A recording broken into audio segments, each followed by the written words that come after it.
Shiba Kalungi kw'ossa ne Rema Namakula beeguddeko Pallaso ku ceremony ngenda kubeera nga mbikulagako kw'ossa ne Irene Ntale Bambito Jominati nsinza ku Jominati Yogi kakati nno munnange kansooke nkutegeeze nti no Rema Namakula kw'ossa munnange ate ne Shiba Kalungi babadde beeguddeko munnange ate ku mukolo. Jjukira nti nno tuli mu kaseera kakuyingira munnange ate nnaku nkulu oba nga tumalako omwaka emikolo mingi nnyo munnange ate abantu bali mu kubeera nga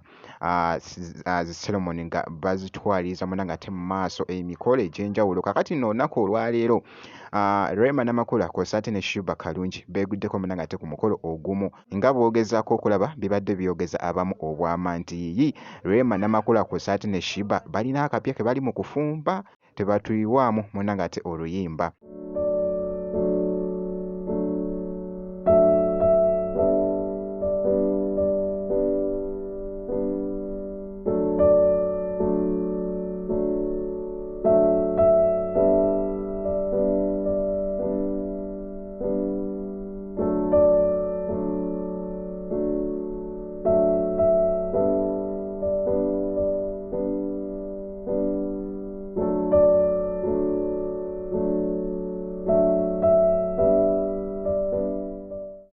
Omukyala Rema Namakula kw'ossa ate ne Shiba Kalungi nga bw'ogezaako okulaba bibadde bikutte munnange ate akati mu bifaananyi ebyo bw'atyo bw'abadde ayambadde ndowooza ogezaako okulaba atulazeekokko ku ebyo ebifaananyi nga ali munnange ate n'abagole wabula nga nkwongeddeyokko wali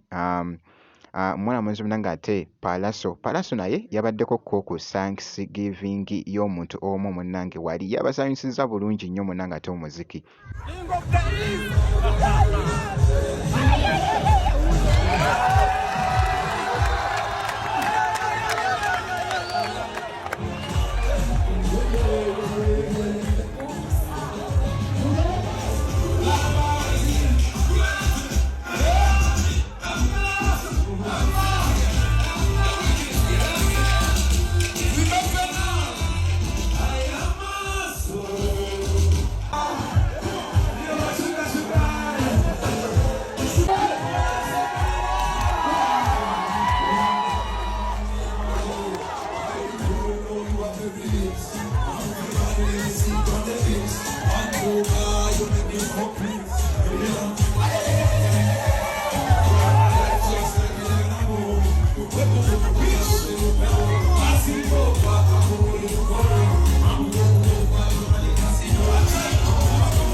Akabaga munnange ate kanyumidde ddala nga bw'ogezaako okulaba nkugambye nti no Pallaso yabasanyusizza ate bulungi nnyo munnange.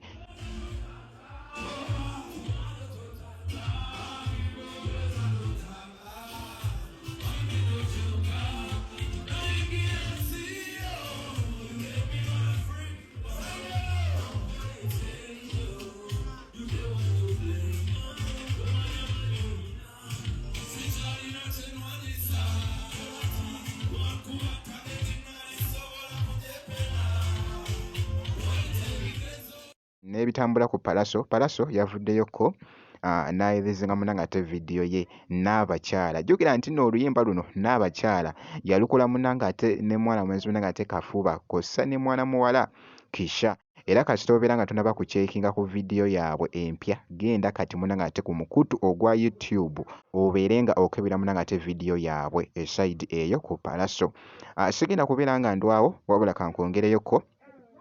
omukyala munnange ate Irene Ntale naye abaddeko munnange ate ku ceremony emu. Jjukira nti nno nkugambye nti nno ebiseera bino munnange ate bya mikolo wabula olunaku olwaleero ne Irene Ntale naye abaddeko munnange ate ku mukolo ogumu n'asooka n'abasanyusa.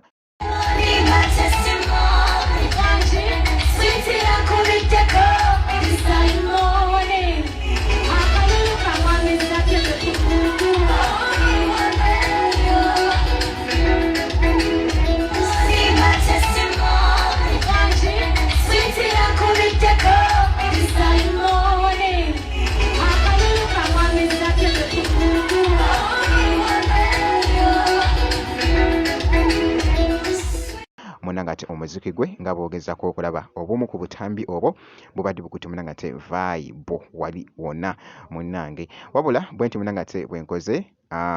gwe kasitobera ng'osubscribinze ebisigadde byonna munnange ate bitulekere tujja kubeera nga tukuwa update yonna enaaba efaayo